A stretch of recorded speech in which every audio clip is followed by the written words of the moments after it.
Born in the Shetland Islands in 1953, Ian Bairnson was destined to be a musician from a young age. When he was only 6 years old, he took the money he'd saved and bought his first guitar, and from the time he picked it up, he began a journey which has not ended yet. In the 70s, he was a founding member of Pilot, the group that brought us the hit singles Magic and January. In 1976, he played on Alan Parsons' first album, Tales of Mystery and Imagination, and has been on every record since. During the last 20 years, he's also been a highly sought-after session guitarist, playing with a diverse range of artists from Kate Bush to Kenny Rogers, Krista Berg to John Anderson. Ian joins us from his home in England to discuss the 1984 Keats album. Ian, who was the driving force in getting this project together? The thing that got this band happening was the fact that Stuart, David, myself, that's, drums, bass, guitar, we had played with the Alan Parsons project for a while. Eric Wolfson was actually the person who played a big part in getting this together because rather than, he didn't want to obviously give us a slice of his cake, but this was our opportunity to have our cake, to start a band and create a career for ourselves in that respect. Now, you've worked with so many great singers and musicians over the years. How was the final band lineup determined? The lineup of the band was pretty much controlled by Eric. He chose, obviously the three of us were in it, but he chose Pete Parsons and Colin Blunston. He chose them for reasons that on paper were perfect. I mean, Pete's a very good writer. Colin's got a very distinctive voice. So on paper, this whole band looked great because we all had track records for writing success. But I think the approach possibly was too much a calculated business approach on paper rather than looking for a band that really bonded and gelled and worked out that way. Let's talk for a moment about your songwriting. When you wrote Hollywood Heart, is it true that you'd never been there? Yes, it is. I had never been to Los Angeles. I'd been to America prior to that, but I'd never been across to the West Coast. And it was just one of these things. I started writing this song and these words came to me and I made it all about Hollywood. But as I was completing the lyrics for that song, I remember completing large portions of it in the restaurant in Abbey Road Studios. I kept asking Alan, when you see the Hollywood sign, are you on a hill or are you in a valley or, does this make sense, So he was kind of giving me a mental map of what it looked like. I know it sounds ridiculous, but, there's plenty of people who dream about Hollywood. You don't have to have been there. I've been there since. The song that took the place of Hollywood Heart on the original U.S. release was Give It Up. And what inspired you to write this track? I can't find Give It Up. I thought it was dropped. And also I only found out sort of mid-95 that Hollywood Heart wasn't on the original US release. And I can't tell you, I was really upset by that because I really like it. I think it's a good song. And Give It Up was not such a good song, and it was the one that we kind of went, well, this one's surplus. We've got one too many songs, so let's take that off. So it was never as good a song, and it's also kind of a caustic, having a go at someone's song. I'm not telling you who I'm having a go at or anything, but I can't even find the song. I can't recall the whole lyric or anything. So out of the two, no, I preferred Hollywood Heart. The other song you wrote for this record was called Ask No Questions. On this track, you also play piano and bass. And why did you play bass instead of David? And why don't we hear more of your bass playing?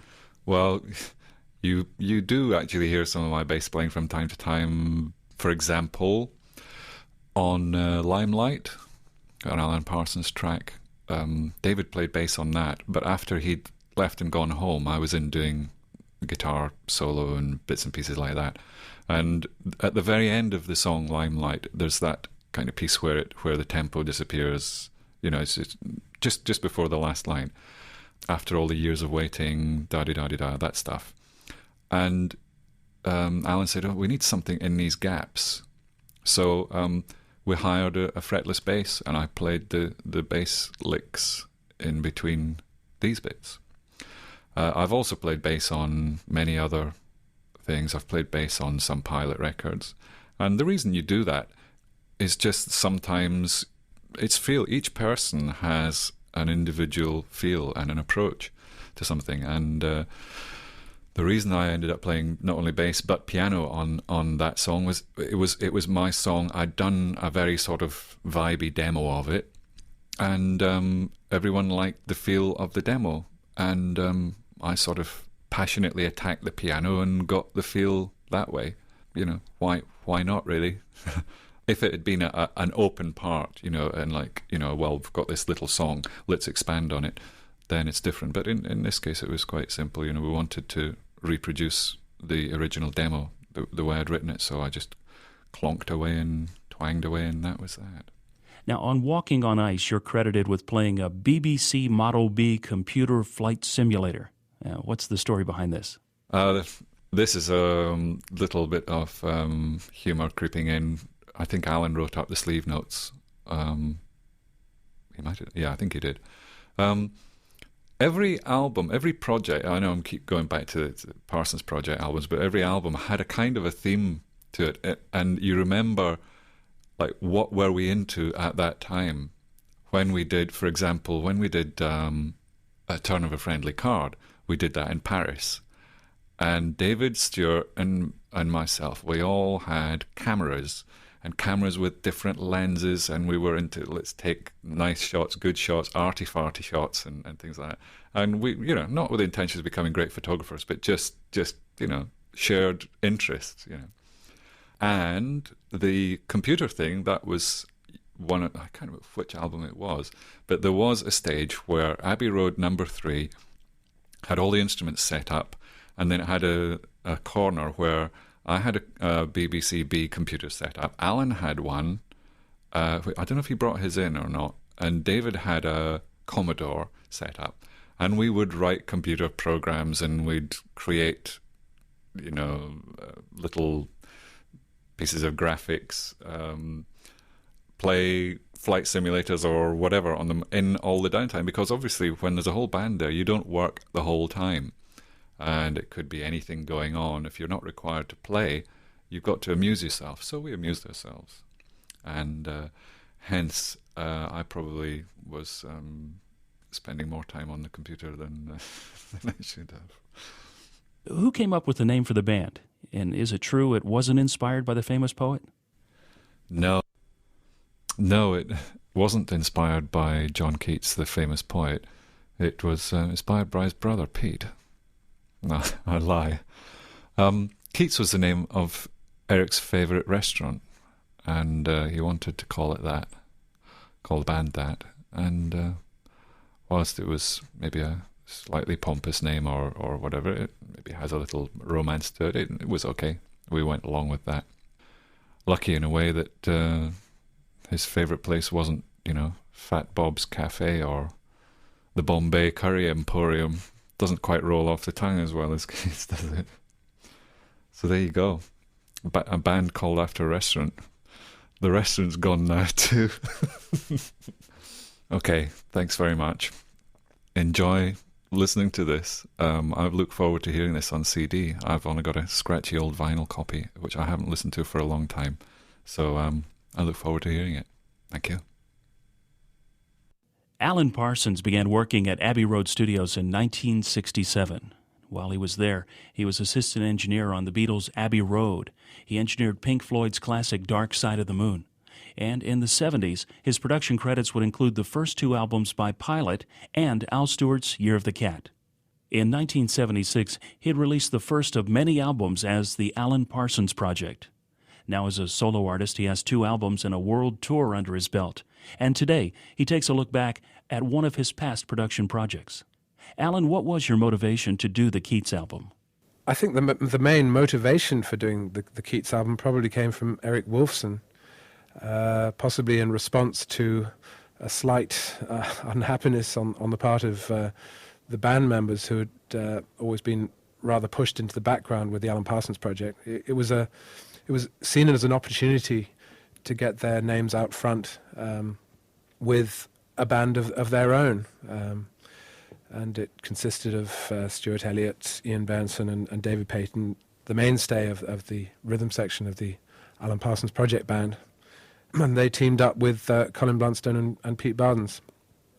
I think it was very sort of satisfying for everybody, because they were, happy being in control of something for the first time. Obviously, it gave me an opportunity to do something a little bit different outside the Parsons project. Obviously, you were using Abbey Road during this period, and what technology were they using at that time? The technology was 24-track analog, as I remember, probably mixing to a digital 2-track stereo format. But it was a slightly stagnant period for technology. Digital multitrack really wasn't, was just around the corner. So 24-track analog was pretty much the normal thing, and of course digital effects were available. I suppose I used the technology to the full. There were a lot of. I think it could be said that the main areas of development in music at the time were more in the areas of keyboard technology and MIDI and so on, rather than any particular recording technology that Abbey Road would have been responsible for. From the eyes of the producer, what category did you see Keats fitting into? I think I saw them fitting into a kind of category that Alan Parsons' project would fall into. I didn't see them as being totally different. Perhaps a little bit more on the commercial side. I think we were looking hard to get a single that would be radio friendly, as it were. But I think everybody hoped that they would fit into the same kind of market as the projects had. Now, don't you think Turn Your Heart Around would have had better hit potential? Everyone was very hopeful that Turn Your Heart Around would be a hit single. We actually went as far as making a fairly pricey video for it. Yeah, of course it was. It always comes as a disappointment when something fails to reach the charts. But I think everybody was very hopeful. During this period, the whole gang was also involved in making Ammonia Avenue and Lady Hawk. And how did everyone balance the different productions? You've reminded me that all these things were happening at the same time. I don't particularly remember there being any confusion between the projects. I remember Lady Hawk was a fairly intense period because there was a deadline. We pretty much went start to finish on that. So as far as I know, there was no doing Ammonia Avenue or Keats in between times. But it's something I used to do quite a bit. Especially when I was an engineer in the earlier days, I would be working on 4 or 5 albums at once, and it's not usually a problem. Most of your fans will recognize the Keats band members from your many project albums. Pete Parsons, however, had never been on an Alan Parsons project album. How did this ex-Camel member get the call? Pete had been doing work with Colin, as far as I know, and that's really why he was put forward for the job as keyboard player. I obviously knew of his work with Camel, and it seemed like a good idea. He was obviously a very important part of the writing team. A lot of the material was written by Pete. So he was an integral part of the Keats outfit. On the topic of players, this was also about the same time that Richard Cottle came into the fold. Was this the first album both of you worked on together, and how did you find him? My memory fails me on the exact time that Richard and I first got involved. I think it was probably Ammonia Avenue. It seemed like a good idea to not only have the keyboard skills of Pete. It seemed that we needed somebody who was really into the technology of keyboards, and Richard was a real sort of whiz kid in that respect. He knew A lot about how to get sounds and how to hook lots of synths together and make really good sounds. And that was possibly a weakness of Pete's. He wasn't particularly strong on the sounds aspect. It worked out really well. The combination of Pete and Richard playing together on the album. Now, on the track Avalanche, you're credited with Lynn Cabasa and Timecode. What can you tell us about that? Lynn Cabasa and Timecode, yes, I suppose it was a little bit of a joke. The fact is that the Lynn Cabasa is actually a machine-generated thing which drives the whole song along, and Timecode is the technology that allows you to sync up a drum machine, which is where this Cabasa sound was coming from. Timecode allows you to sync it up to the tape in the first place. So really it's just a sort of undercover way of saying that I was doing all things technical on this track. And of course it actually went for the whole album. Thanks a lot, Alan, for talking with us. You've given us a lot to think about as we listen to the Keats album.